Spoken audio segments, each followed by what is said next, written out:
Welcome to Aravinda కథలు. సుందరమైన మైదానాలతో పచ్చని చెట్లతో నిండిన ఒక చిన్న గ్రామం. ఆ గ్రామంలో రాము అనే బాలుడు తన తల్లి తండ్రి చిన్న చెల్లెలి సీతతో కలిసి ఉండేవాడు. రాము ఎంతో చలాకీగా కనిపించేవాడు. ఎప్పుడూ ఆడుకోవడంలో బిజీగా ఉండేవాడు. ఆ గ్రామంలోని పిల్లలందరూ కలిసిమెలిసి ఆడుకునేవారు. వారందరికీ రాము అంటే చాలా ఇష్టం. వారందరితో రాము ఒక మంచి మిత్రుడుగా ఉండేవాడు. అతనికి బొమ్మలతో ఆటలాడుకోవడం, వారి స్నేహితులతో సమయం గడపడం అంటే చాలా ఇష్టం. అతనికి ఒక చిన్న సమస్య కూడా ఉండేది కాదు. కానీ అతను ఒక్కరోజు కూడా తన బాధ్యతల్ని సరిగ్గా నిర్వర్తించేవాడు కాదు. ప్రతిరోజు ఏదో ఒక సాకులు వాళ్ళ అమ్మకు చెప్తూ ఉండేవాడు. రాముకు జంతువులంటే చాలా ఇష్టం. వాటితో ఆడుకునేవాడే కానీ వాటిని చూసుకోవటానికి, వాటి అవసరాలు అర్థం చేసుకోవడానికి సమయం కేటాయించేవాడు కాదు. ఒకరోజు రాము తండ్రి రాము కోసం ఒక పిల్లిని ప్రేమగా తీసుకొచ్చాడు. ఆ పిల్లిని చూసి రాము చాలా సంతోషపడ్డాడు. రాముకి చాలా రోజుల నుండి ఒక పిల్లిని పెంచుకోవాలనే కోరిక ఉండేది. కానీ అతని తండ్రి అతను చిన్నవాడు కావడంతో ఒప్పుకోలేదు. మొత్తానికి రాము కోరిక ఇప్పుడు నెరవేరింది. ఆ పిల్లి చూడడానికి బొద్దుగా, ముద్దుగా, చిలాకీగా రాముతో ఆడుకోవడానికి సిద్ధంగా ఉంది. దానితో రాము ఆడుకోవడం మొదలుపెట్టాడు. దానికి బిట్టు అనే పేరు కూడా పెట్టాడు. ప్రారంభంలో రాము పిల్లితో ఎంతో సమయం గడిపేవాడు. పిల్లితో ఆటలాడేవాడు. దాన్ని ఒడిలో వేసుకుని నిద్రపుచ్చేవాడు. కొన్ని రోజులు గడిచాక రాము బిట్టుని చూసుకోవడాన్ని నిర్లక్ష్యం చేయడం మొదలుపెట్టాడు. పిల్లికి సరైన సమయానికి ఆహారం పెట్టేవాడు కాదు. అది ఇష్టంగా రాముతో ఆడుకోవడానికి రాగానే టైం లేదని వెళ్ళిపోయేవాడు.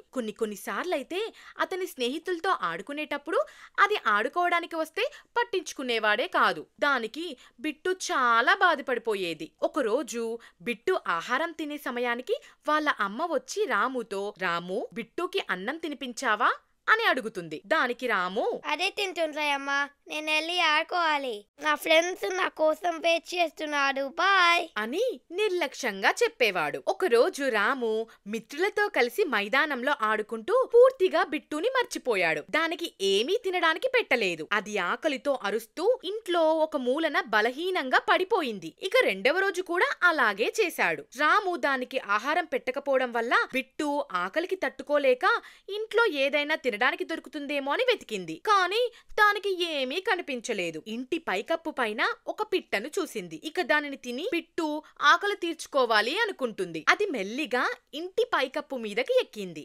2 రోజుల నుండి ఆహారం లేకపోయేసరికి బిట్టు బలహీనంగా మారిపోయింది. ఇంటి పైకప్పు మీద నడుస్తూ అదుపు తప్పి కింద పడిపోయింది. అది బాధతో గట్టిగా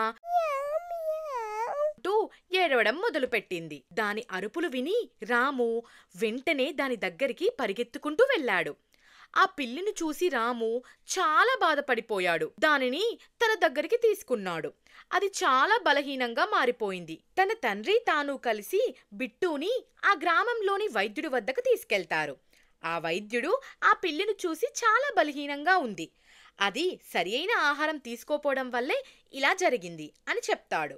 అది విని రాము తలదించుకొని తన తప్పుని అంగీకరిస్తాడు. తాను తన బాధ్యతలు సరిగ్గా నిర్వర్తించకపోవడం వల్లే ఇలా జరిగిందని తెలుసుకుంటాడు.